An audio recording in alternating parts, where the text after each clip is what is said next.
सोच्या झाला लचा.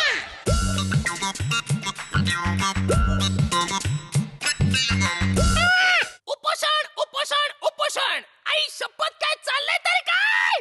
जो तो उठतो आणि उपोषण करतो. अरे स्वतःला काय अण्णा हजारे समजता? ते बिचारे देशासाठी उपोषण करतात आणि इकडे काही जण प्रसिद्धीसाठी करतात. अलीकडे पार्ल्यातला एक अभिनेता उपोषणाला बसला. कॅमेऱ्यासमोर म्हणाला, आमरण उपोषण करेन. मग कळलं की आपण चुकीचं बोललोय. एका दिवसाचं उपोषण करायचं होतं. कॅमेऱ्यातली टेप बदलावी लागली. अरे उपोषण म्हणजे काय संकष्टीचा उपवास आहे? एक दिवस केलं म्हणजे झालं? काही जण फायटिंग साठी उपोषण करतात, काही जण डायटिंग साठी उपोषण करतात. अरे उपोषण करायला एक उद्देश असतो.